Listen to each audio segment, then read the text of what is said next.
안녕하십니까, 이병옥입니다. 자, 이번 시간에는 자주 하는 질문 두 번째 파트입니다.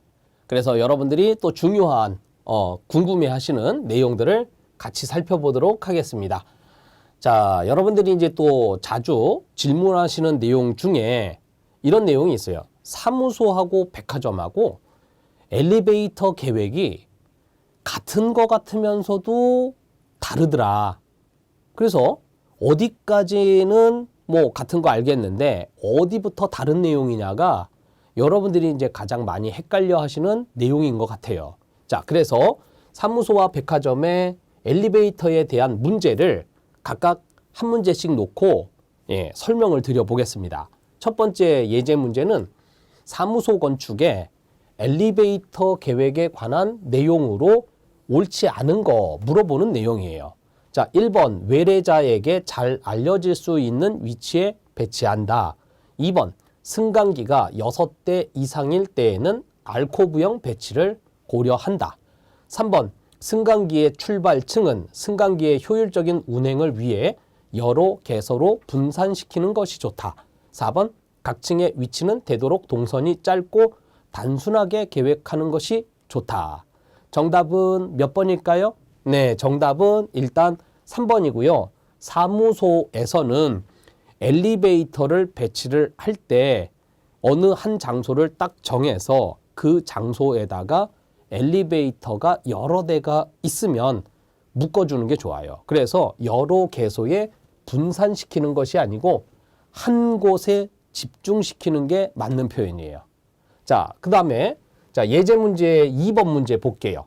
자, 백화점 건축 계획에 대한 설명으로 옳지 않은 것을 찾는 문제입니다.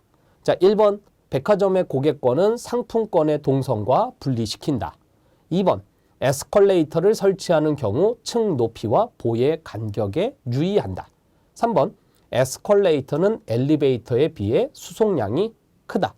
4번 엘리베이터, 에스컬레이터 등의 수직 동선 설비는 고객 출입구 부근에 집중시켜 동선의 원활한 연결이 가능하도록 한다.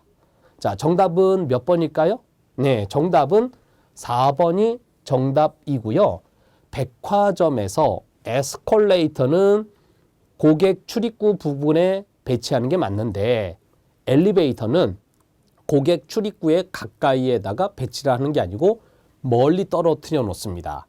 그래서 자, 이 내용을 우리가 이론 내용으로 정리를 해보면 자, 첫 번째 사무소에서 엘리베이터 계획은요, 한 곳에 집중시켜서 배치를 합니다. 그리고 나서 이제 엘리베이터 대수에 따라서 또 설치하는 방법이 달라지는데 4대 이하, 일반적으로는 4대고 만약에 엘리베이터가 딱 5대밖에 없다 그러면 최대는 5대까지는 직선형으로 배치를 하면 됩니다.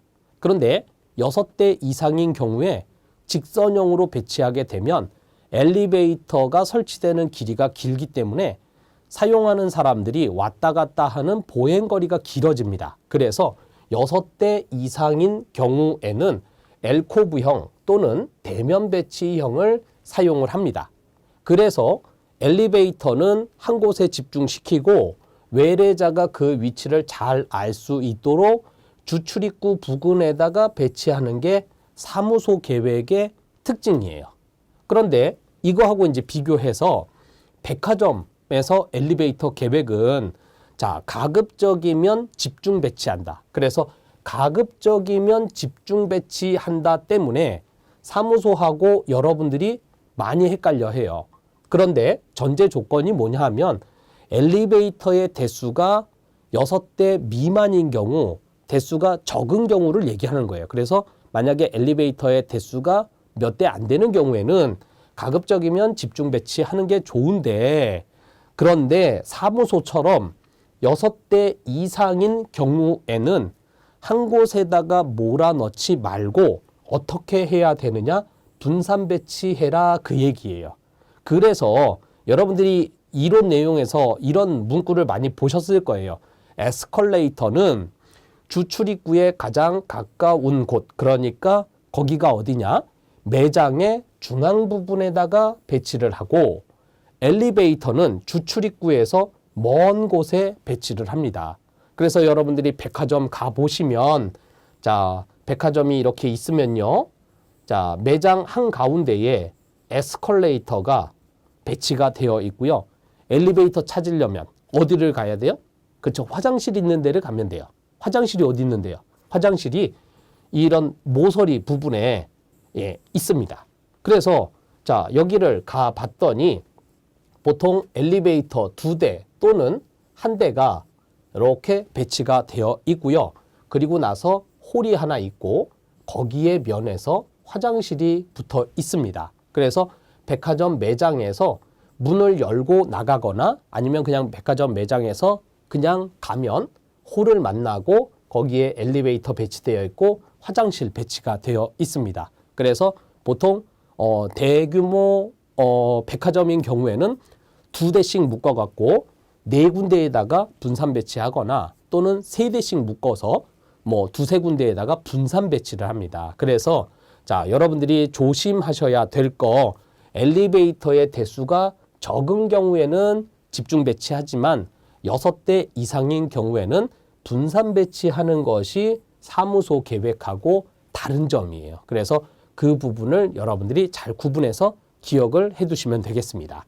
자, 다음에 또 이런 질문이 있습니다. 쿨드싹? 인터넷에 검색해 보니까 쿨대싹이라 그러는데 외래어기 때문에 쿨드싹으로 부르셔도 되고 쿨대싹으로 부르셔도 돼요. 그런데 쿨드싹이 뭔데? 그래서 자, 쿨드싹과 관련되어 있는 문제 한번 보면 자, 주택단지 내의 도로의 형태 중에서 쿨드싹형에 대한 설명으로 옳지 않은 거. 쿨드싹이 난 뭔지를 모르겠는데 이 문제를 어떻게 풀어? 그렇죠? 자, 그래서 1번 보차분리가 이루어진다. 2번 보행로의 배치가 자유롭다. 3번 주거환경의 쾌적성 및 안전성 확보가 용이하다. 4번 대규모 주택단지에 주로 사용되며 최대 길이는 1km 이하로 한다. 자, 이 내용 중에서 옳지 않은 것은 일단 정답은 4번이고요.